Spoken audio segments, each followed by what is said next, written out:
Interesting. It really is. But this is the way, even when people do go back to the workforce, that you're going to be interviewing. It Yes. is, Mm-hmm.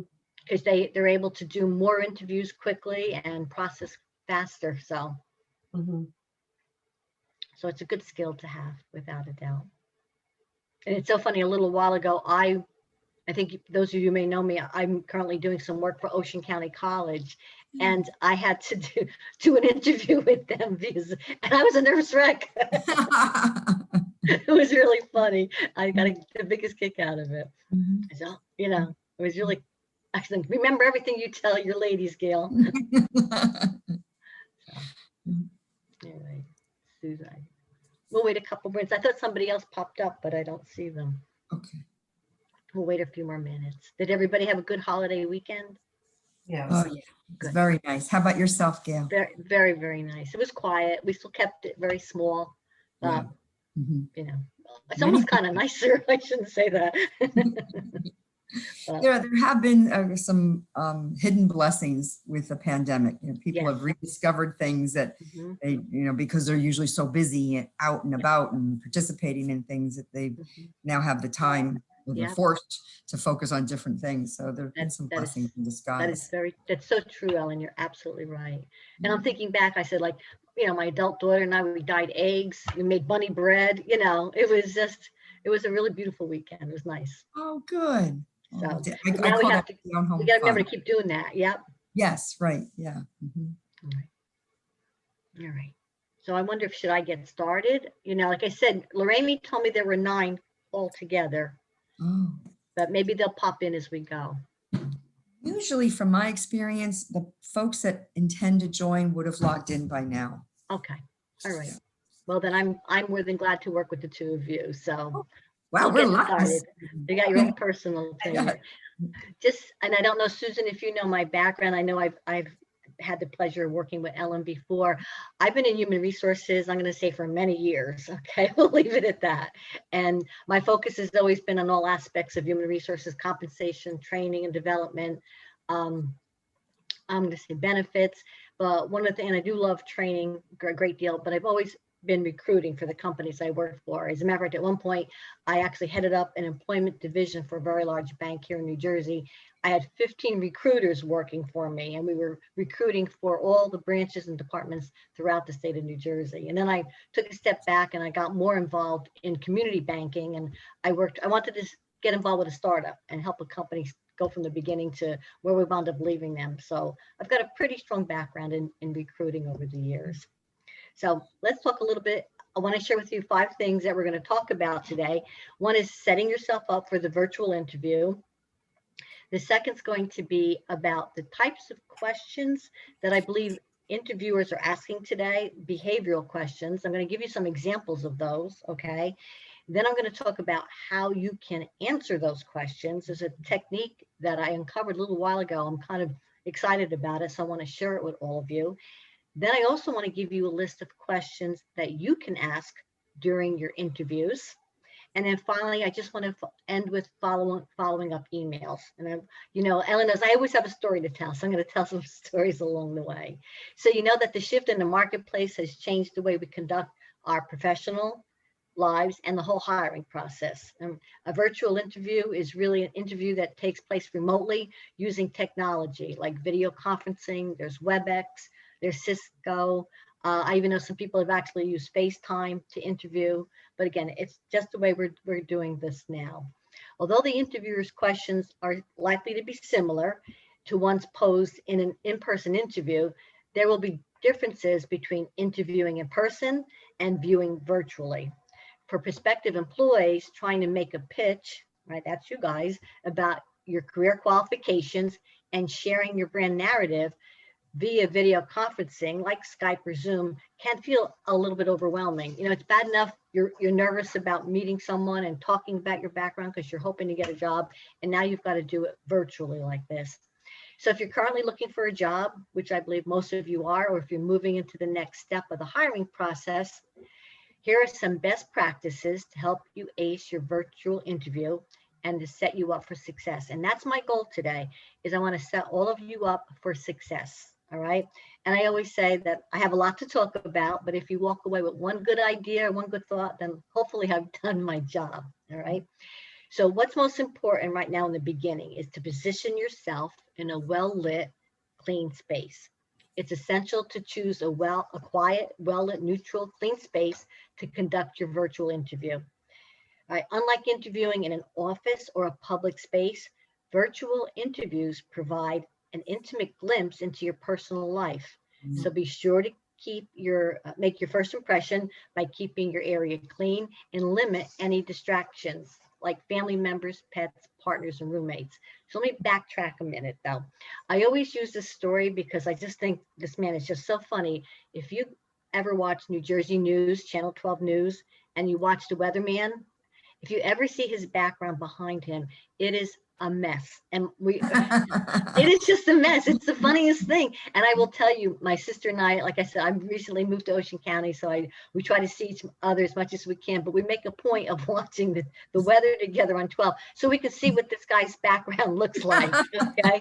It's like someone has to tell him he's got to clean up his space. Okay. Really important. And I will also share with you something that's really evolved. Okay, and Ellen, you were talking about how all the changes that we've made over this past year in our lives.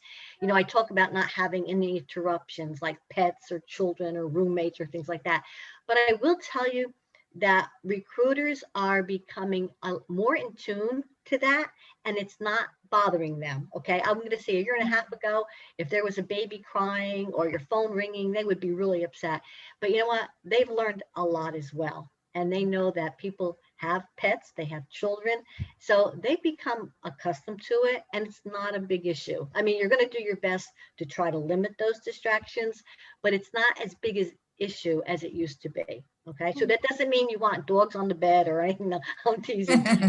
Okay, but it's not as big as issue as it used to be. All right, so my second tip to all of you is to test your technology beforehand. You all know that, right? It's important that you check and test your technology several times before the day of the interview and even on the day of the interview. You want to check your Wi-Fi connection, your camera, your audio, whatever video conferencing platform you're going to use. Now, most times the interviewer or the company will send you that information, just like we are with the Zoom workshops here. But you want to make sure that everything is working properly. And you're always going to ask for what? A phone number, right? You want to make sure in case everything breaks down, you can still reach that recruiter. And so you want their number and you're going to give them your number as well, right? And I'll also share with you that being tech savvy is a skill that employers always look for. So by not doing your due diligence, say that 3 times fast, to ensure that you're good to go in the technology realm, you could have the interviewer or the hiring manager actually questioning, are you the right candidate? So you know that technology is the big thing today, without a doubt. And again, prepare thoroughly. Just like any other in-person interview, you should be ready to speak in depth about why you want to join the organization, okay? You want to also talk about the company's mission and how it resonates with you, all right? And the value you will bring to the specific role. And for those of you who've attended my resume building workshop, you know that I talk a lot about that. It's about what you can bring to the company you're looking to work for. And my suggestion is that you practice responses to potential interview questions to feel comfortable and confident with yourself before speaking with the interviewer. Now, some employers, I've just found this out recently, may actually give the candidates they're talking to a list of questions beforehand. But I will tell you, they do that, again, because it's sort of like I said earlier, like speed dating, right? They're giving you a list of questions and they're rolling through it real quickly, all right?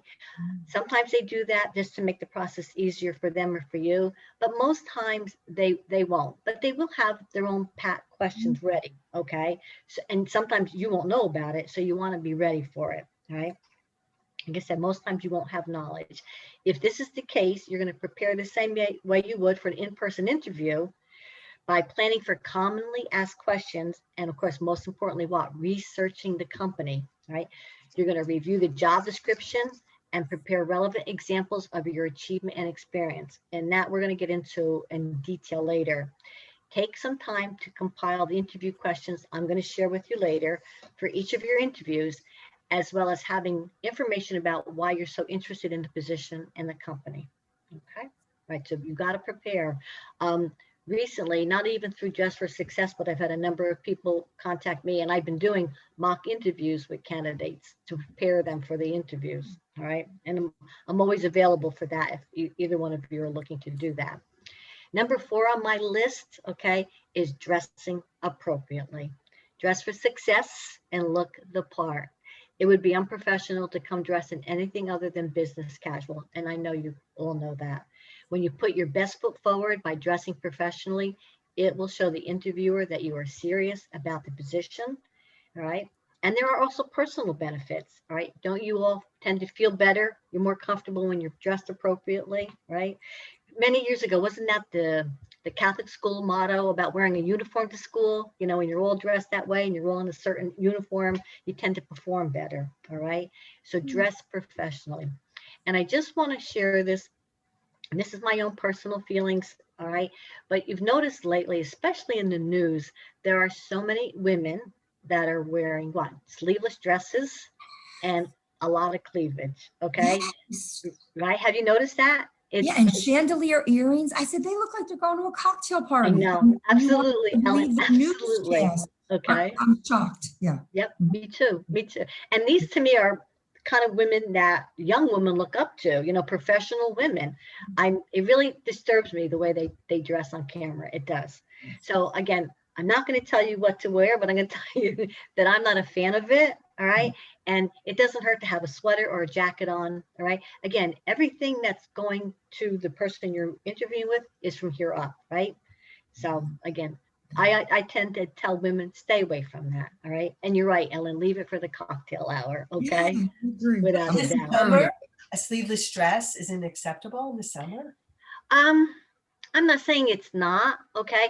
I happen to just, as a recruiter, I don't think it's professional. I really don't. Okay. And then, Obama wears it. pardon? Michelle Obama wears sleeveless. Yes, she does. Right. Well, Goes you know what? on her I think she biceps. started it. Yeah, oh, maybe she did then, yeah. I think yeah. she started Well, I the whole was process. told, years ago, I was told the more skin you show, the more distraction you're offering. Mhm. Is, you know, so people are checking out whether you've got, you know, well-defined muscles and things like that. And Yeah. that's just, I mean, but I'm, you know, I'm a little bit old school, but I Me just don't too. feel it. Even if I have a sleeveless dress or blouse or a blouse or dress, Mhm. I have a sweater or a jacket over it. Yeah. Anytime I'm meeting with a customer, because I was told that the jacket helps you convey authority and confidence. I Mhm. don't know whether that's true or not, No. but I feel like it in my own mind. I feel like Mhm. I'm more ready. Professional. Yeah. Yep, I Yeah. tend to agree with you. I really, really do. And it could be that once you get into the company, if you're hired by the company, you may see that the dress code is very different, and that's fine. It really is. And I know today more because of the pandemic, those people who are actually going back into the office, they're allowing them to wear very casual clothes. Really? Okay. And I tell you, one of the things that a recruiter said to me, they're wearing jeans and t-shirts or sweaters and things like that, is they're looking at clothes that can be washed, okay, cleaned. All right. At the Oh, time, because of the that was pandemic. right, exactly. And I guess because we really didn't understand the whole gist of how the pandemic and how the virus was spread, they were looking for people to have clothes on that they could wash, okay, all the time. Makes sense, yeah. I never thought of that, but Yeah, yeah. I thought it was an interesting concept. I really did. All right. But anyhow, again, I'm a little old school myself. You need to wear what you're comfortable with. And if you're comfortable in something like that and you feel that you can project yourself the best, then please do so. Okay. That's fine. All right. Using professional body language, because interviewing via video limits the ability to communicate with body language. It's important to utilize body language in a clear, professional way. Again, there isn't too much body language we can show, but for example, if you get a question that's unexpected, make sure to stay poised and take a moment to collect your thoughts. Sit up straight and ensure your camera is placed in such a way, right, that it's in the middle of the screen. So you don't want too much white below you or too much white above you, right? Not too much blank space. In most interviews, what do when you walk in the door? You shake hands, right? With the person you're interviewing with, Mhm. right? And that sort of starts the whole trend. And there's that small talk. Because you're not able to do that either at the beginning or the end of your interview, right? Establishing good body language, all right, helps you to develop the relationship between yourself and the person you're interviewing with. So you're going to find other ways to greet and exude enthusiasm, smiling, using strong eye contact, okay? Things like that, right? Nod your head, I have to say, I do my best to keep my hands in my lap. I do use my hands when I talk, all right? Sometimes to emphasize things, all right? But again, every bit of body language is going to be from your neck up, okay? All right, and always, like I said, one of the things too you find is that you tend to stare at yourself and not at the person you're interviewing. So you want to make sure you're looking at yourself, especially if it's a Zoom call like this. I have a quick Building, question. yes, of Sorry. course. No, don't be I shy.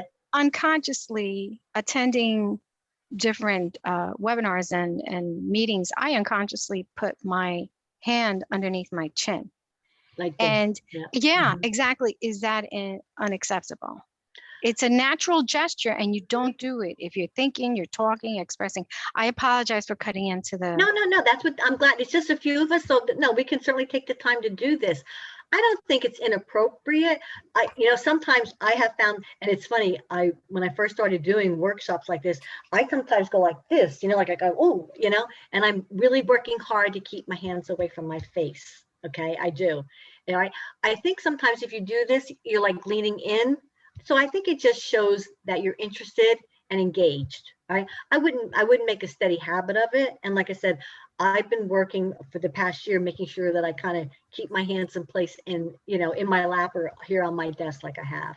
So, Thank you. but I don't think it's bad realizing. because you know what, if you were interviewing in person, at times, if somebody, you might even lean into that candidate over the desk, you know what I'm saying? So that's your way of kind of like listening in and taking notice of what's being said. So I don't think it's bad. I don't. Thank you. You're welcome. All right. So we talk about building rapport, right? It's important in any business relationship because it allows you to separate yourself from other candidates. It really does, by building a personal connection with the interviewer. When you interview in person, like I said earlier, all right, your enthusiasm, body language, handshake, early small talk, all help you to build that connection with a potential employer. But when you're communicating virtually, it's still necessary to establish that rapport. And you can do this by being prepared to talk about a common interest, asking your interviewer's experience, let's say with virtual interviews, or even finding a neutral topic to talk about. So in the beginning, it doesn't hurt to have a little bit of small talk, all right? And hopefully the recruiter will engage with you as well. How have you been? Boy, I guess you've been doing a lot of these virtual interviews lately. How's it been going? All right. You want to try to develop rapport, but also you want that recruiter to what? Remember you. All right. So little things that you may make a connection for are going to differentiate yourself in the future, later as they start to assess and evaluate the candidates. So after all this, what do I tell you? To be yourself, right? Let your personality shine through. I give you all this advice, but at the end I say be yourself. In addition to showing your knowledge for the company and for the role, it's crucial to open up and give insight into who you are as a person. Interviewers are looking to you to help them gauge to see if you are the right person for the role and an excellent culture addition for the organization. You're going to leverage soft skills like body language, interpersonal communication skills, and adaptability because what you want to be able to convey confidence and your personality. And then at the end of all this, after the virtual interview, you're going to follow up. And we're going to have a conversation at the end of our time today about following up. You want to show your interest immediately after your interview. Reach out to the interviewer by email to show how much you want the role and thank them for the time. Be sure to mention some of the items you discussed during your interview. It shows you are engaged. And we're going to talk about those follow-up emails in a minute. Now, I will tell you, a little while ago, I did a program like this and someone said to me, well, what if I don't want the job? Do I still have to follow up? I thought, that's a great question. And the answer is yes, you do. right? If at the end of the interview, you've made an assessment and you said, you know what, I don't think I want to work for that company, all right? I still recommend that you follow up with an email, because you may not want that job, but the company may have another job in the future. And I always tell them, you know, it doesn't have to be as engaged as an email that you send because you want the position, but you're going to thank them for the time. You're going to thank them for the opportunity to get to know them and the company better. And then you are going to say, looking forward to hearing from you. And it goes like that. All right. Because, and if for some reason, I will tell you, this person said, and what if they offer me the job? So I said, well, then if you don't want the position, then you turn it down. But at least you've left everything in a good place. And that's important. And later on at the end of our program, we are going to talk about follow-up emails, okay, and how we write them. All right.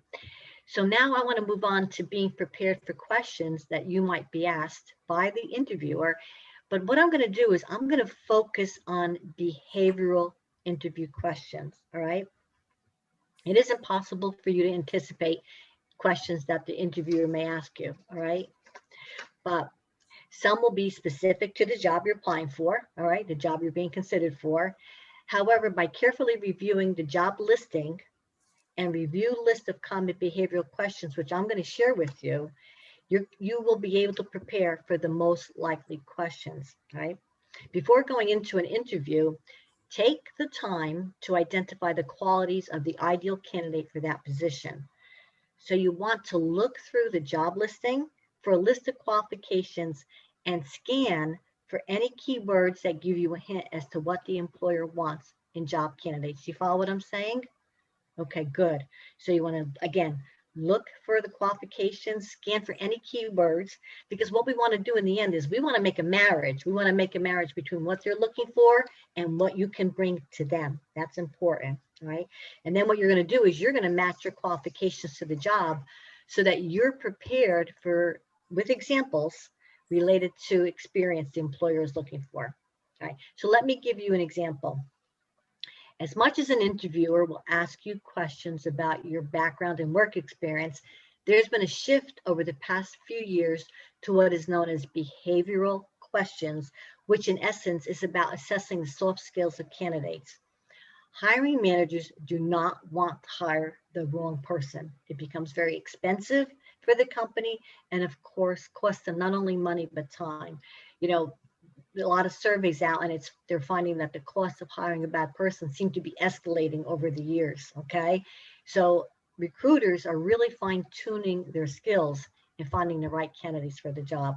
My job, I want to prepare you for those questions, all right? Again, I want you to stand out. I want to make you all successful in this.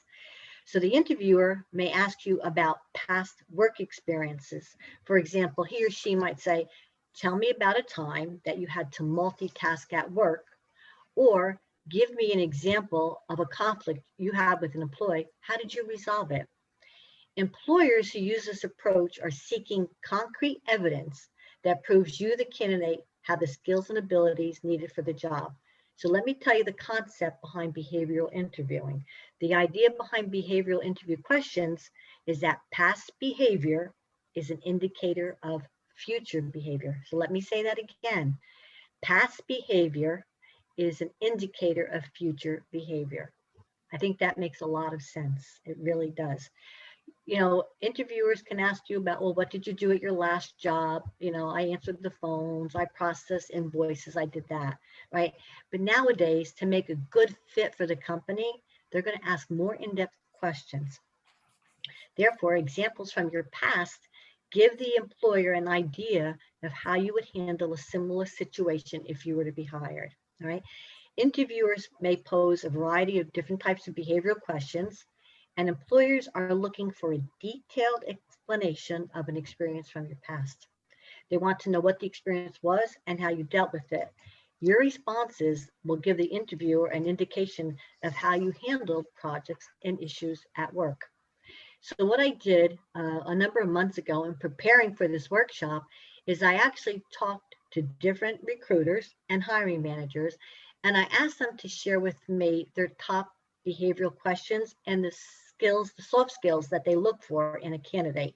And I had quite a list. So I went back to them. I said, all right, give me the top 6 soft skills that you would be looking for in a successful candidate. And what I'd like to do this morning is share this list with all of you. And I hopefully this will be helpful, but I also want to share with you some questions, okay, that they may ask. So you can take these questions and of course use them, all right, to prepare for your own interviews. So number 1 is adaptability, right? Given that 54% of employees are going to require significant reskilling or upskilling over the next few years to keep pace with technology and evolving business needs, adaptability is going to be essential, right? I think those of you who are working now are seeing major changes in your own work and your own platforms and your own projects, all right? So what's happening is there's going to be more upscaling, or they call either upskilling or reskilling over the next few years overall, right? So companies are going to be looking for employees who are adaptable, all right? Very important, very critical. Here are some questions that you might be asked with reference to adaptability. Tell me about a time when you were asked to do something you'd never done before. How did you react? Or describe a situation in which you embraced a new system, process, technology, or an idea that was a major departure from the old way of doing things. And then third, this is a big question. Tell me about the biggest change you've had to deal with, right? And I think in the past year and a half, for many companies, there have been major changes, major. Excuse me. Okay, the second item, yes, Ellen. I missed the complete first one. Well, maybe Okay, would be. you know what I'm going to do, because I think it's easier. What I'm going to do is I'm going to take all this information, all right, and I'll send it to Lorraine, and she'll send it out to you. Are you comfortable with that? Oh, that's wonderful. Thank you All so right. much. I know, because I know I'm trying to get through. I only have an hour, but what I'll do is I'll get this out to all of you. Okay. So much. Great. All right. I think it'll be good. Again, and these are just some examples that I received. All right. I will tell you, if you go under these 6 ideas that I'm going to share with you, even if you just Google them and look for behavioral questions, you'll see some there too that you can utilize as well. But I'll make sure that you get this list. Okay. All right. Culture. Very big question, believe it or not. Recruiters are looking for candidates that will be aligned to the company's mission and core values, their mission statement and their core values. But that doesn't mean they want everybody to be alike. Right? They don't want cookie cutters, okay? Today's hiring managers look for what's called culture add. In other words, again, remember I'm always saying what you can give the company, what you can add to the company, all right? Someone who doesn't just fit in, but someone who will evolve and grow. So here are some questions to be on the lookout for. You might be asked, what are the 3 most important, what are 3 things that are most important to you in a job? And I think all of you have that already in the back of your mind when you're looking for a position. You know what you're looking for in a job. What's the most interesting thing about you that's not on your resume? Be careful when you answer that. No, I'm only kidding. All right. But they might ask you that. And what would make you choose our company over others? Okay. And it could be because if you researched the company and you were really felt that their mission statement, or you're in awe of their mission statement, or you aligned yourself to their core values, that would be how you answered that. You would tell them, you know, I did some homework on your company and your mission statement resonates with how I feel and do things. You know, so many companies today are giving back like they've never given back before. And they're making that part of their mission statement, you know, or being sustainability, right? That's a big issue right now for companies, or going green, or being concerned about what the future holds. So if those values in that company align with you, it's a good way to respond back to that question. Collaboration, that's number 3. I think that's a given, right? We all know the importance of being able to work well with others. So you might be asked a question as to, give me an example of when you had to work with someone who was difficult to get along with. How did you handle it? How about, tell me about one of your favorite working experiences with a team and the contributions you made. I know all of us have had opportunities, hopefully, to work as a team, and some of them have been just great experiences. You know, at the end of the project, you're like, how amazing, you know? So if that's something that you can share, then talk about it. And describe the best supervisor you've worked with. What part of their management style appealed to you? Now, I tell you, that's a very big question.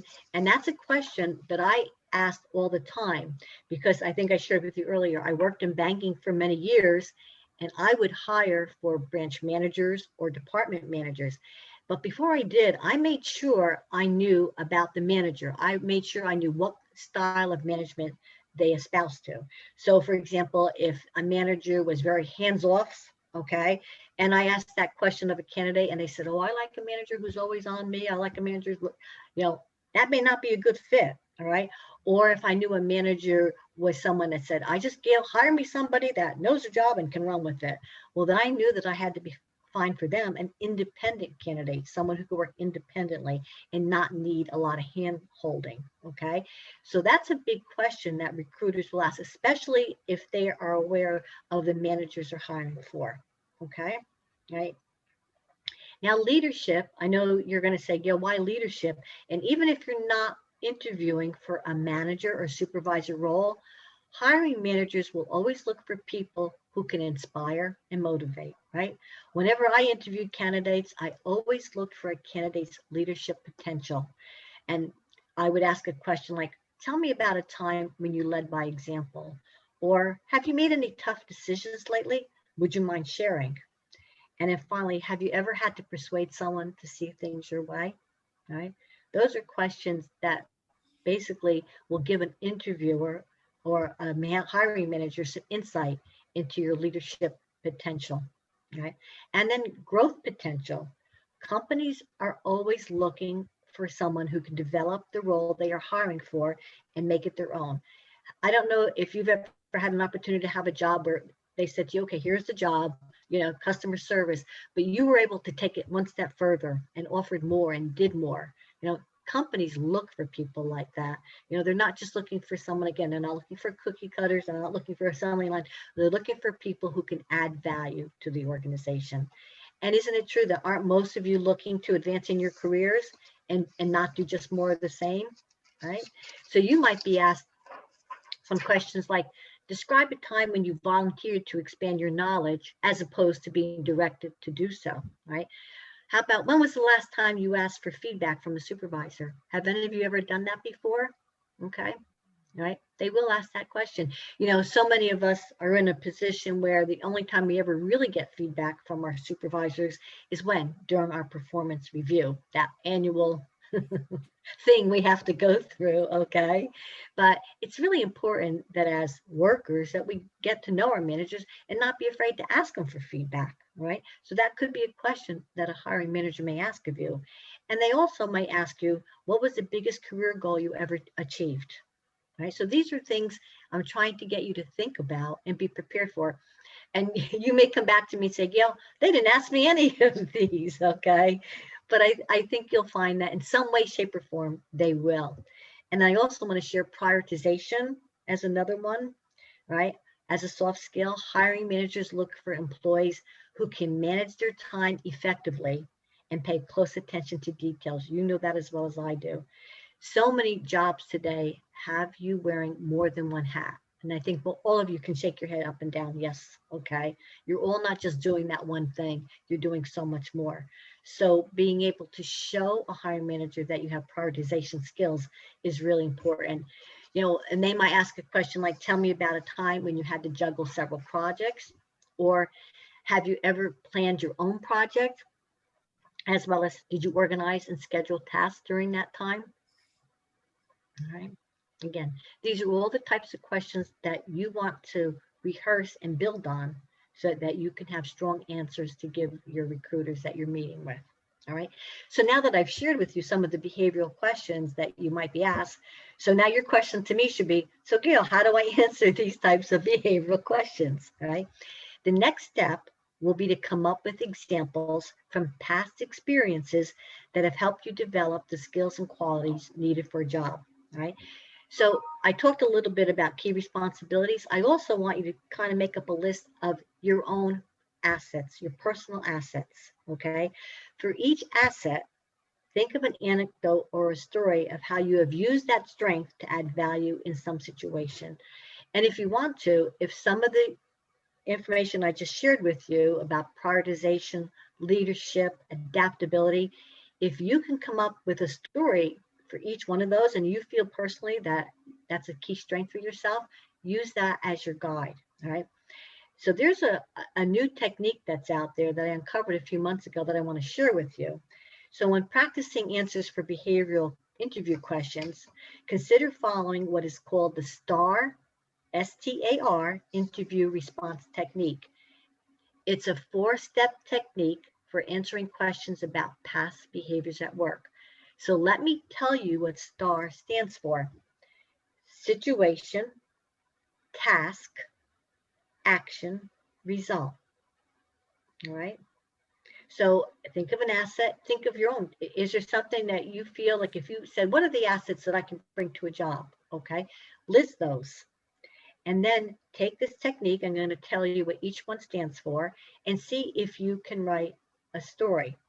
And I'm going to say this now, and I'm going to say this at the end as well, because when you're interviewing, I'm going to share with you, facts tell, but stories sell. Okay. Very important. Facts about what you've done in the past tell, but it's your stories that sell. All right. So situation, describe a situation or set a scene. Explain the place you were working or the task you were given. All right. The task, the issue or problem you were confronted with. Action, describe the action you took to intervene in the situation or solve the problem. This should introduce the key asset you would like to illustrate. So if it's adaptability, all right, maybe there was a time where all of a sudden your manager said to you, all right, we're going into a whole new system. You know, we have a whole brand new computer system. Our new customer service, that old customer service system's going away, and now we've got a brand new one, all right? And then at the end, what were the results? Describe the results your action generated. Explain how you helped solve the problem or improve the company in some way.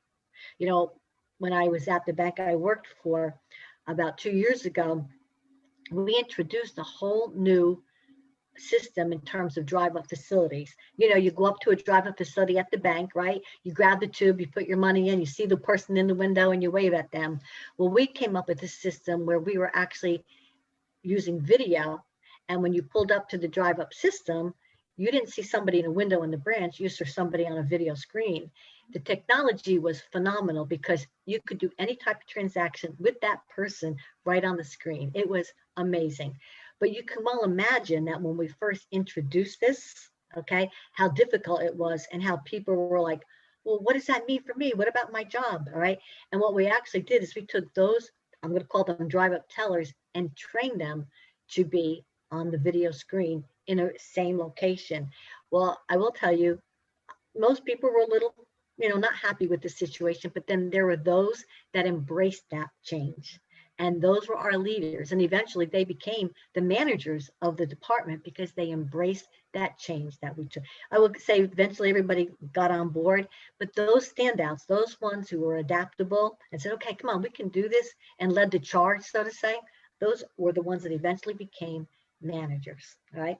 And I'll share one more story. Most recently, one of those young ladies that became a manager, right? She actually called me and she said, I have to tell you something. She interviewed for a position and she said, I told a story about how we changed from our drive-up system. Okay. And I told them how I was the one who said, come on, guys, we can do this. We can do this. I go at the end, did you get that job? And she said, I did. Okay. So again, facts tell, but stories sell. So it's the STAR: situation, task, action, results. Now I have a lot of examples and I'm just watching our time. So I'm going to give you a couple examples. All right. So here's a question that an interviewer I know asked, and this is exactly what he shared with me. He said to this candidate, tell me about a time that you used your organizational skills to improve a situation at work. Using the STAR technique, okay, her answer was, when I took on the job as an assistant marketing, when I took on the job as an assistant at Marketing Solutions, I soon learned that there was no system for retrieving information about past campaigns. So I suggested to the director that we set up a shared online system with past information. I spoke with other team members and we actually came up with a system that was implemented. She actually told the recruiter the system was such a success that it's still in place 4 years later. And she also shared that my supervisor mentioned this accomplishment in my last performance review, and it contributed to a higher rating. And what happened then? A higher salary increase. Okay. See what I'm saying when I said she took her skills, her soft skills, one of her assets, and built off of that. Now I'm going to give you one more. A question was asked, tell me about a time when you were asked to do something before that you have never done. Okay, excuse me, let me rephrase that. Tell me about a time when you were asked to do something you had never done before. And I think all of us can come up with some kind of story to mirror that. Using the STAR technique, okay, the answer was, in my last role as marketing coordinator, my manager asked me to build and launch a digital ad campaign, which was something I had never done before. So I actually said to my manager, I don't have experience, but if you set me up with someone who can offer me guidance and help me get started, I'll be more than glad to do it. What a great response, right? I met with several employees who had experience running digital ads, studied best practices, and we successfully launched a campaign. All right, thanks to that hands-on learning experience, I have now become the team expert on digital advertising. Okay, again, that was the story, all right? And then I have one more I'll share with you, because I think a lot of times we face, those of us that are in customer service would be asked this question: what would you do if an angry and dissatisfied customer confronted you? How would you resolve their concern? All right, so I think that's a big question when it comes to customer service roles. Employers ask this question to determine whether you have conflict resolution and communication skills required for the job. Use your response to share your ability to be empathetic and address unexpected challenges, right? So this was a response to a recruiter. When I worked as a receptionist for an auto mechanic, I answered a call from a customer who was angry that their vehicle wasn't finished. How many times have we heard this, right? I completely understand your frustration. That's what she said to the customer. So I took down their information and I promised to call them back. I found the technician that was working on the car, and he explained that there was more problems to the car than they had anticipated, right? So I immediately called the customer back and explained the situation. And I also told the customer to come in, and we had a loaner car ready for them, all right? What was the response from the customer? How could they be angry any longer, right? They were not only appreciative of what this woman did for them, they actually put that information out on social media, okay, talking about that car mechanic. So it was a win-win for everybody, right? A win for the employee and a win for the company. The employee and the company. And don't think that company didn't forget that going forward, okay? So that's using the STAR technique, right? And again, I'm just sharing this with you. I know it seems like a lot, but I think in the long run, to set yourself up for success, it's well worth it. All right. So let's move on to, now it's your turn to ask questions, right? Have you given thought to the types of questions you want to ask an employer during an interview? Good. I'm glad you're shaking your head. That's really good. So here's some questions that I have been asked over the past years that I've been interviewing. And I will tell you, I don't know, Ellen, if you were here a minute ago, if you heard my story about the company that did, yes, you did that massive recruit, okay, for, they were looking for branch specialists.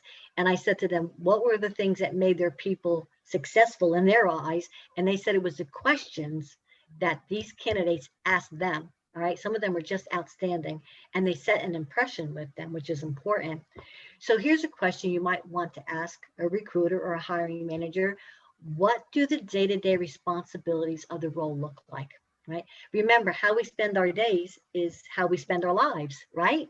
Success and happiness in a job boils down to contentment with the nitty-gritty of the everyday. That's why this question is so important, right?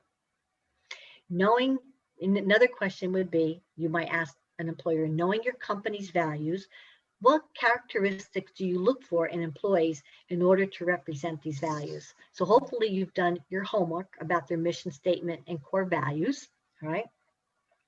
Dig deep into getting that information on company culture. You'll get insight into what the company is most important for as a whole and what it values in the individuals who work there, all right? So that's a good question you can ask. You can also ask a recruiter, what's your favorite part about working at the company, right? It's important to get a sense of your interviewers' opinions about working there.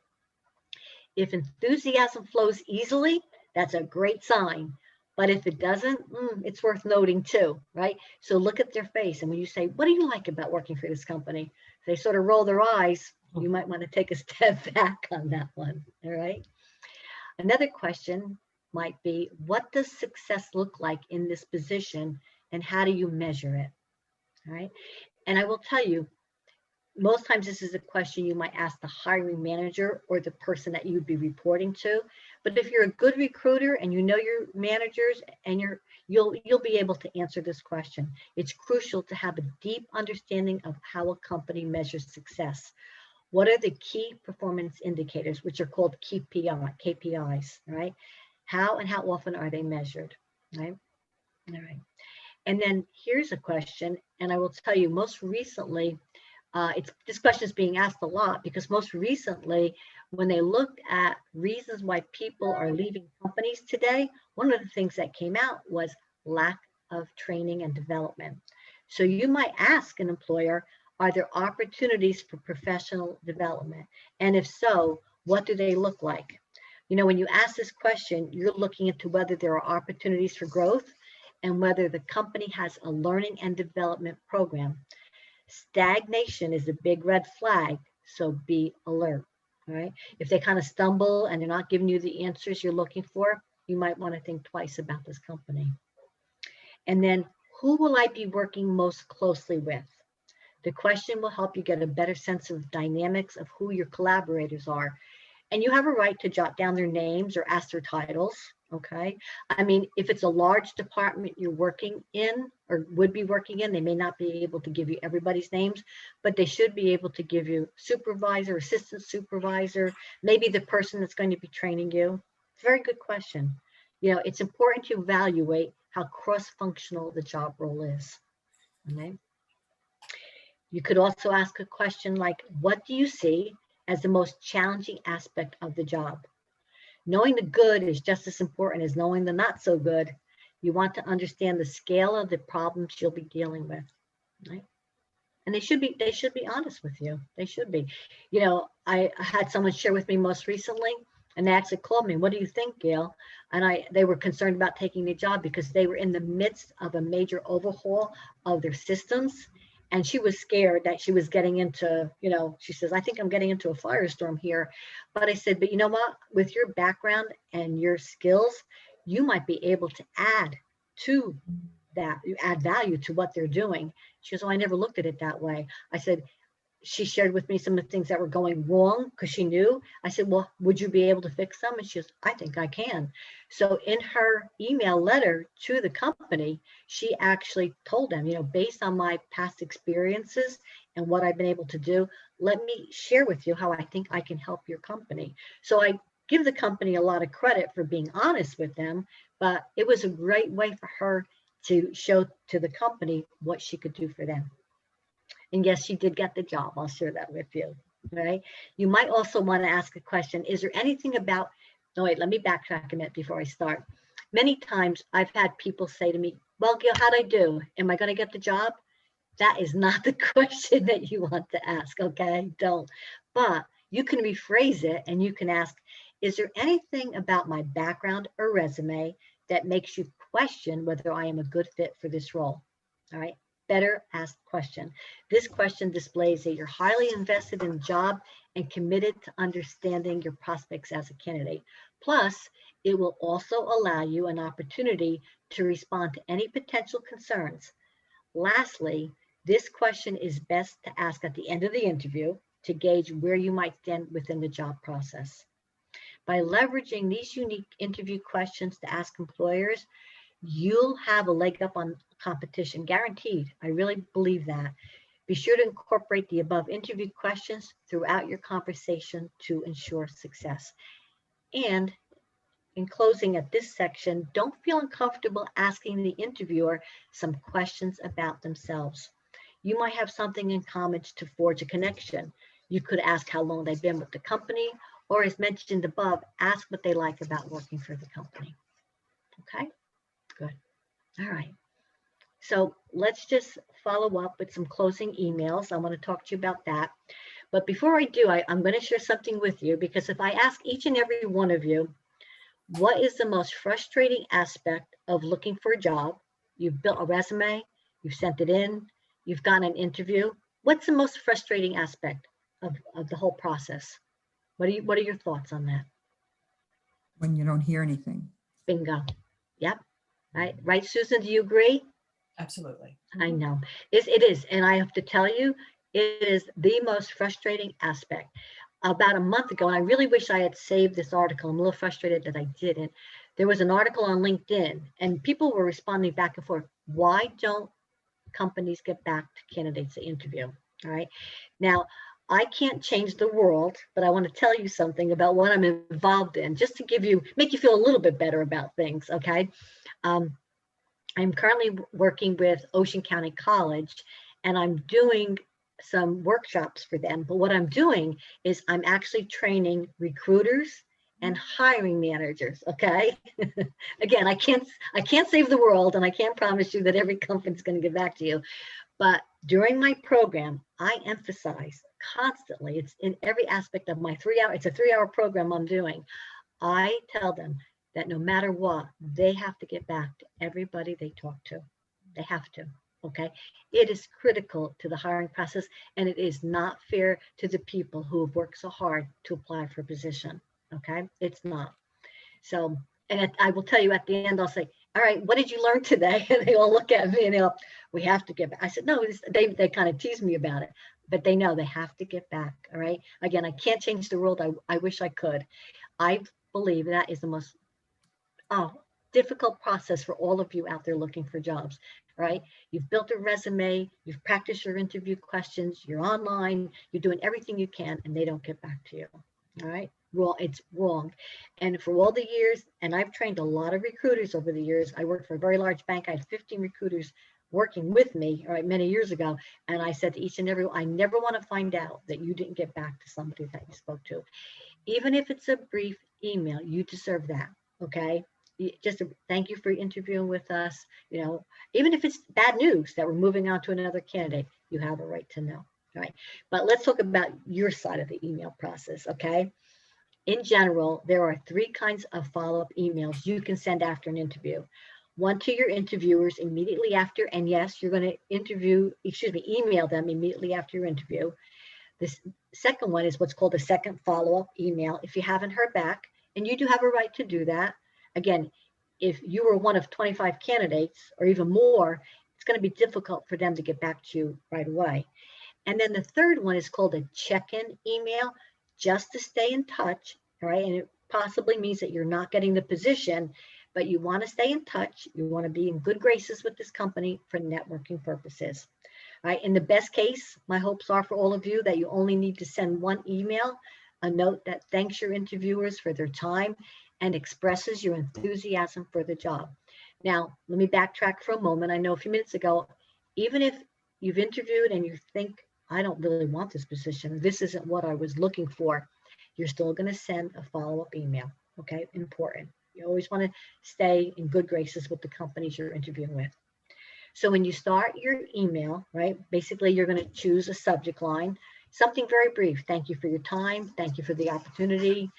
Following up regarding the position title, following up regarding the marketing position, the customer service position, right, the branch specialist position, whatever it might be. Your first paragraph is, of course, going to begin with thank you. All right, in your first paragraph, you're going to mention the specific job title, and you want to thank your interviewer for their time and express your continued interest in the job and the company. You want to talk about your interests, your goals, and your experience. Okay, again, this is another time and way for you to highlight your experience and also to make yourself stand out. In your second paragraph, you're going to note the company's name, all right, as well as a conversation point, because you don't want to send just a blanket email. You want to make sure that it's deemed to that company. That's why you say the company's name. So you'll have the company's name as well as conversation point and/or a goal that seemed especially important to this person you spoke with. You follow what I'm saying? You want to connect with them. So if you were talking about maybe like I said earlier, they're sharing with you the fact that their company is undergoing a whole new system and it's kind of difficult and they're looking for people that can help them get through the process, you might want to highlight that in that second paragraph of your email. You want to get as specific as possible while keeping it short and to the point, right? You want to set yourself apart from other candidates. In your final paragraph, you want to close with a summary statement on what sets you apart as a candidate and what you'll bring to this new opportunity. Invite them to ask you additional questions and close by saying very simply, you're looking forward to hearing back. All right, so your first paragraph is a thank you. Your second paragraph is highlighting something that you spoke about, okay? You might even say, I really enjoyed talking to you about your company's mission statement. I was thrilled to see that your company donated food to a food bank that I've been involved with over the years. It could even be something on a personal level, okay? And then your third paragraph is just a summary statement. You know, I really feel that my work background and my skills will add value to your organization. I think that my background in marketing will help your campaign, whatever it might be, okay? But always, always important. And I can give you, let me just share with you, looking at our time, let me just share with you an email. Thank you for time. Thank Ms. Olson. Thank you for taking the time to speak with me about the marketing coordinator role. It was great to meet with you and learn more about the position. I'm excited about the opportunity to join Horizon Marketing, and I'm particularly interested in the details of the upcoming launch of your brand campaign. I'm enthusiastic about the prospect of taking on some of the project management and hopefully helping you. Hopefully my experience will make the project successful. After our conversation, I'm confident that my background in marketing and my interest in brand growth will enable me to fill the job requirements effectively and support the vision of Horizon. Please feel free to contact me if I can provide you with any further information or samples of my work. I look forward to hearing from you. Thank you again. And then your name and contact information, a phone number, okay? And of course, not only a phone number, okay, but your email address as well. And then again, your second follow-up is basically just telling people that you're still very interested in hearing from them and kind of reiterating what you said to them in your first email to them. Okay. All right. So let's just real briefly, now hopefully we'll have some time. They won't close this out. I'd love to answer some questions. So key takeaways, right? You're going to send your thank you email as soon as possible. And it's always best to send it immediately after your interview. Use your follow-up email to help you land a job. In other words, express your enthusiasm for the role and clarify anything that you forgot to mention during the interview. All right. And always make sure, like I said, with your resumes, what are you going to do? You're going to proofread that email before you send it. Okay.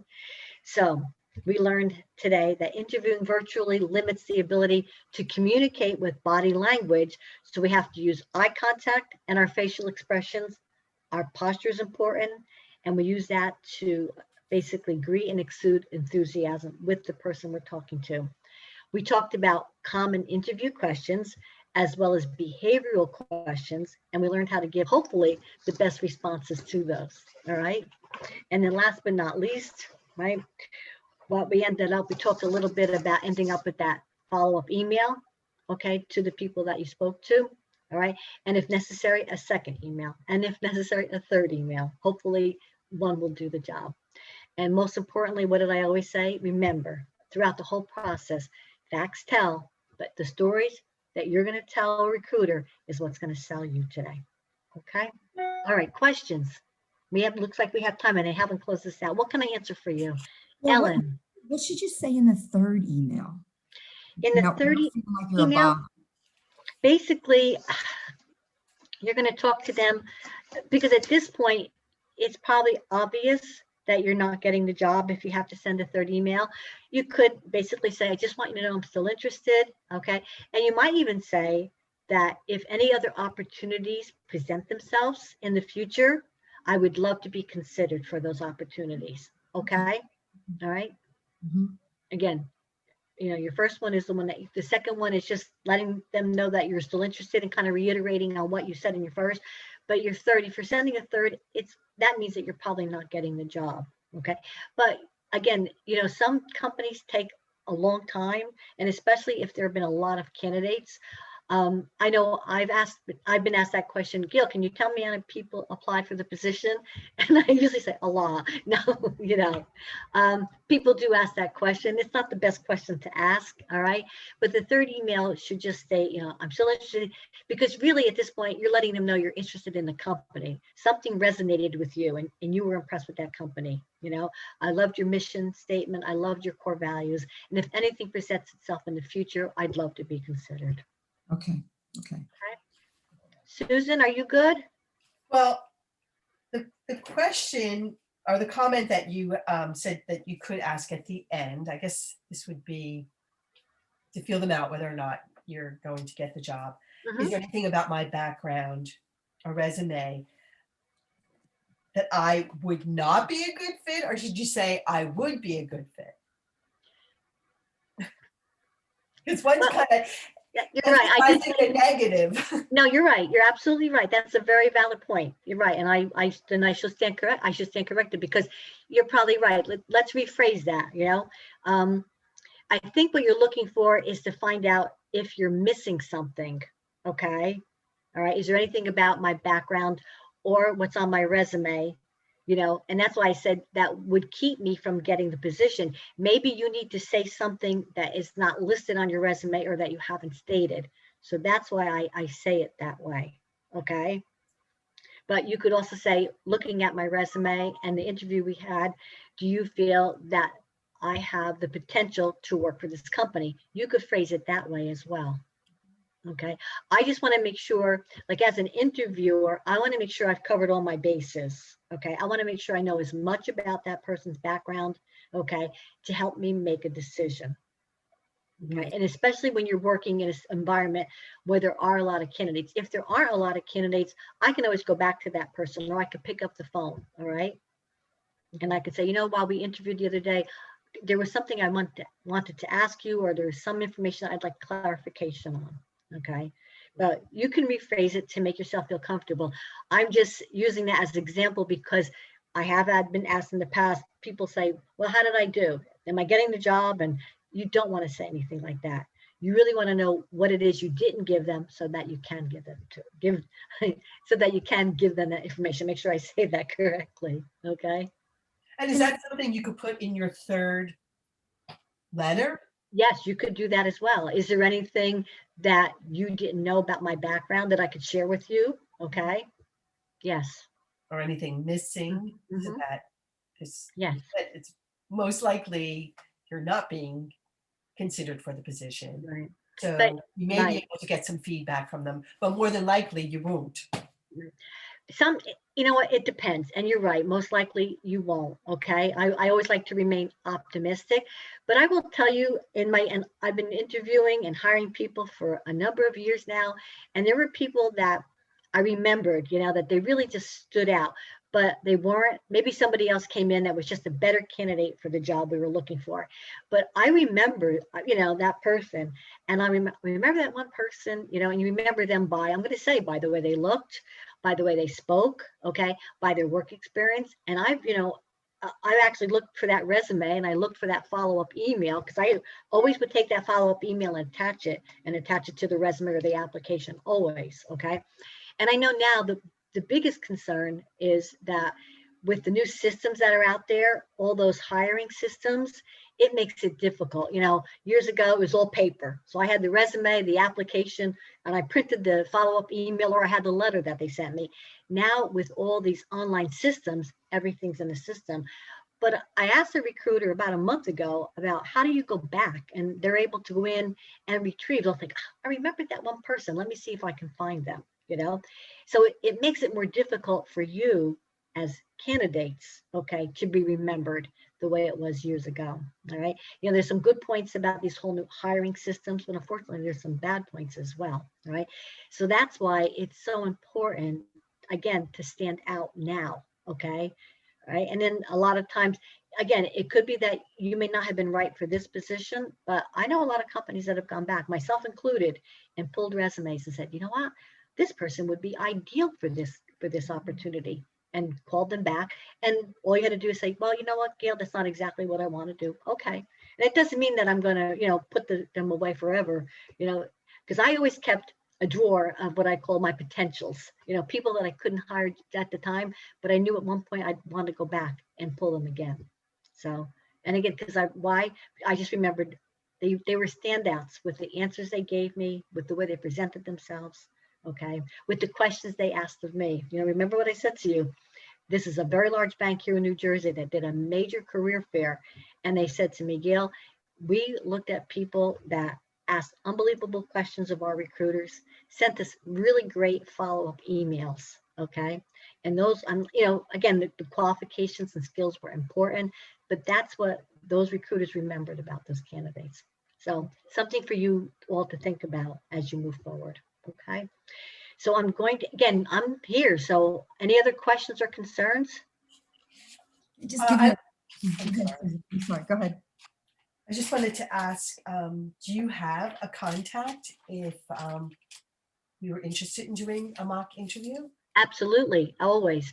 Let me give you my email address, okay? Mhm. I share it with everybody. Remember, I'm doing the Steps to Success program with Dress for Success. So I'm working with some women right now, but I will be more than glad to work with any of you.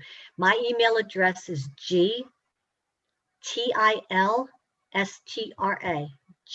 Tilstra at optonline.net. So feel free to reach out to me. A lot of times we wind up doing our phone interviews, but if you're fine with that, I don't have Zoom. I'll be very honest with you. Okay. I am looking into getting it so I can better help women with their interviewing skills. Tilstra at optonline.net. And if you'd like me to work with you or even just do a phone interview, okay. Sometimes women will send me jobs that they're looking for. Okay. So in other words, they'll say to me, Gail, I'm looking to do blah, blah, blah. And I'll actually do some homework and research. And then I'll ask questions based on that job role to help you. So if you want to say, Gail, I'm seriously thinking about getting into a marketing coordinator or a customer service, or now don't go with scientist or anything technical. I used to have a standing joke about interviewing for IT positions. All right. Those were the worst because I never understood anything that was on the resume. So, so tell me about your IT experience. No, I'm kidding. No, but what I like to do for the people that I work with is I'll do my homework and I'll come up with questions that would be geared towards the job. Remember, a couple of weeks ago, a woman is actually looking to get into human resources. Like, oh, this is a slam dunk. I'm good to go on this one. Nice. But I'd be more than glad to help all of you. Okay. That's really wonderful. Thank you so much. And then what I'll do then is I'm going to give you all these questions. Okay. Would you like that? Yeah. All right. The ones that we could ask, as well as the ones that we may be asked. I'll give you the questions, the behavioral questions, and the ones you should ask. And if you want to, I'll give you a sample of that email if you'd like to use that as a guide. All right, I'll put it together and I'll get it out to Lorraine because she knows that all of you have registered for this, so she'll send it out to all of you. Okay, gladly. All right. Thank you. And please don't ever hesitate to reach out to me and ask me a question, or I'm looking to do something or whatever. That's what I'm here for. Okay, I love working with all of you women. It really means a lot to me. Thank you so Thank you much. so much. All right, Thank anything you. else? We good? Thank you. All right. Wonderful. Thank you. Good. And All good right, have luck a to great everybody. day. Thank All you. right. Take care. Bye. Take care. Have a great Bye-bye. day. Bye-bye. You're welcome, Lena. Where are you? Welcome. Bye-bye. Bye-bye.